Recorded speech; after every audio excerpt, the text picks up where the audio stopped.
Today I'm going to talk about LED light bulbs. They've been out for a while now, and when they first came out they looked a little strange. This is one of the earlier ones that was dimmable. A lot of them came out, you weren't able to dim them, and so they had some limitations.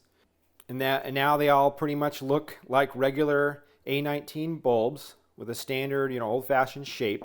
The bulb is actually usually plastic, and they come in different brightnesses, but typically they're around 10 watts for the same amount of light you'd get from a 75 watt traditional tungsten bulb. They're becoming popular in this style where they look like old-fashioned tungsten filaments, but they're just LED bulbs. I've replaced every bulb that has a standard Edison socket in my house with an LED bulb. There are things that people should be aware of before they decide to use LED bulbs. During this video, I'm going to review a product that was provided to me. It's the Powwow Smart Bulb, and it's a Wi-Fi controllable LED bulb. And it's a relatively new product, and I will go over that towards the middle of this video. The advantages of LED bulbs are they're more efficient, they have less heat, and they have a much longer lifespan. And some can be remotely controlled, like the one I'm going to look at later. The disadvantages are they're much more expensive than traditional bulbs. The quality of the light isn't always good. The last thing is radio interference. Some people may have noticed this, but there's an FCC Part 15 rule compliance notification on the box of most LED bulbs saying that it may not cause harmful interference, but I'm not sure that they're complying, or maybe FCC Rule Part 15 isn't very strict. Take a look at this. So one of the issues I've had with these LED lights is that they tend to interfere with radio signals. Now, a lot of people probably don't listen to AM radio, but that's where I'm getting the problem. So I have my little AM radio here. You can hear that interference. Let me just turn the light off here.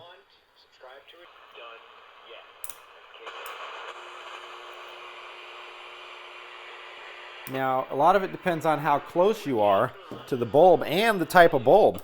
So, for example, some of these bulbs are worse than others. I find that this Philips one is one of the worst. And you can hear it interferes pretty badly. But again, it has to do with proximity. So, the problem is having this lamp right next to the nightstand with the radio. It does tend to interfere, so you kind of have to sit there in the dark unless you have a bulb that doesn't interfere as much. So that's one of the issues I have with LED bulbs, is there is a tendency to interfere with AM radio. I haven't tested it on shortwave and other frequencies, but other things that interfere: hair dryers, fluorescent light bulbs, and the plasma TV is probably the worst. I have a LG plasma TV, and when it's on, good luck picking up any AM stations if you're within 50 feet of that TV. Interesting thing is, when it's on full, it's not bad, but if I dim it, then it's bad. And that's for both of these. So this is on full. If I dim it down, it completely blocks the signal. Red is okay. So that's interesting. But that's something to keep in mind if you want to listen to your AM radio. Alright, so I'm going to move on now, and I'm going to talk about the Powwow Smart Bulb. So there are several brands of smart bulbs. Some of them require a hub, which is basically a proprietary system that actually controls the bulb, and you can only use a specific brand with that hub. The Powwow bulb does not require a hub and can work with any wireless router and smartphone. I'm going to walk through the basic setup and show you some of the features. Refreshing my list of available Wi-Fi networks. And there we go. We have Powwow 5EAE. So I'm going to connect to that. Okay. And go back to the app. And then I'm going to connect to my network. And the bulb now knows the password and everything, and it's connecting to my router. Now I'm going to pick a location. Let's say bedroom. Successful. Okay, so the initial connection that I created, I need to now delete, but for now I'll just leave it. Let's see if everything is controlling, if it's controlling fine, and it is. There it is. The slider works. I can turn it on and off, and if I can go into the presets, and sure enough, they work just fine. So that's how it connects. Very simple, very fast. There's a bunch of presets set, such as warm, soft, daylight, cool, relax, yoga, read, meditation, night, romantic, gym, and concentrate. The nightlight mode is very dim, like a nightlight should be. And then I created my own preset, which I just called full warm, where everything is on completely. I think it's the same as warm, actually. And there's a slider where you can dim it. It doesn't actually engage until you let go. It would be a little nicer if it faded gradually as you move the slider, but it isn't set up that way. There's a strange thing to me about these icons. The fact that like soft, daylight, cool, they're kind of grayed out, which looks like they're in a non-functional state, but they actually do work.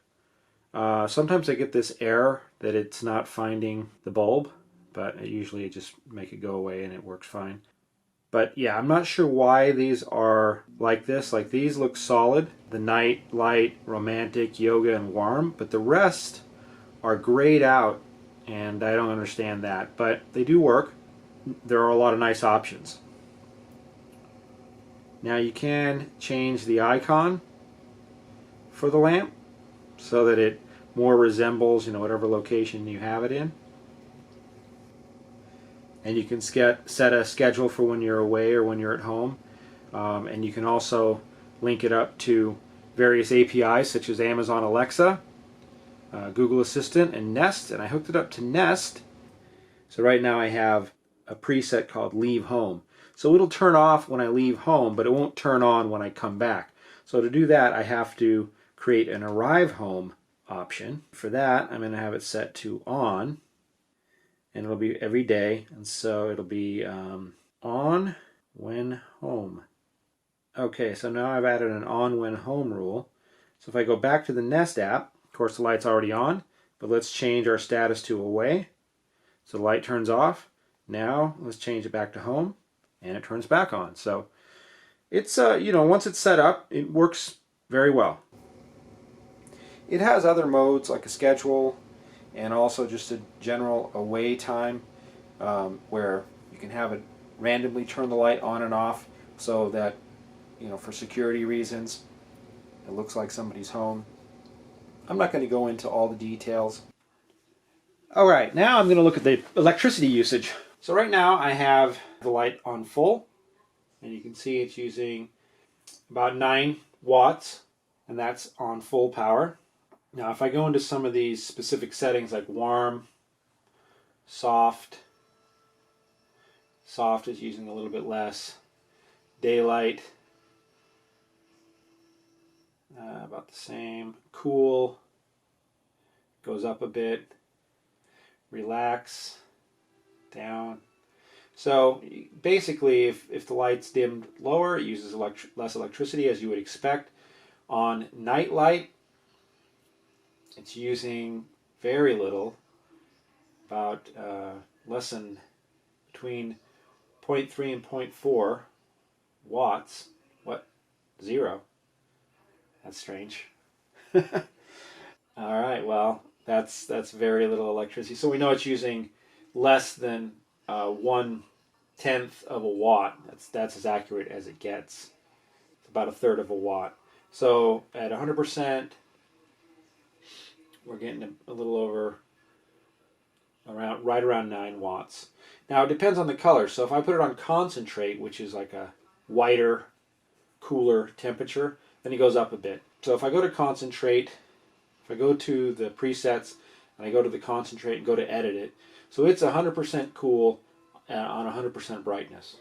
Now if I change it to 100% warm with 100% brightness, it looks like it's just a little bit less electricity. So the cool side seems to use a little bit more. So if I mix the two, so it's basically 50-50, then we're looking at around 8 watts. So there you go. It never uses more than 10. It looks like it maxes out around 10 watts. And of course, this assumes that the kilowatt meter is accurate, at least within 1/10 of a watt. And I'm not 100% sure about that, but we can get the idea of the range of the electricity use that this bulb is going to consume. I was concerned about how much a smart bulb might use when the light isn't even on, but it is connected to the app. So I had it plugged in and on standby for 7 days. It used about 3/100ths of a kilowatt hour. So I did some math. The bulb would use about 1.35 kilowatt hours per year. For the average user in America, the bulb would cost somewhere between 11 and 50 cents per year. I believe that that's a pretty fair price to pay for the extra features wireless controllable bulb offers. So that's about it. The bulb was easy to set up. It uses very low standby power. It works with common smart home APIs. It has a low cost of only $24. There are only a couple of minor issues: not being able to use the Amazon Alexa app to control it, and the fact that some of the preset icons appear non-functional, although they do work. These are the kinds of issues that could be fixed with a simple software update and will probably be addressed in the near future. Well, thanks for watching this video. I hope you enjoyed it. I hope you found it useful. Thanks for watching.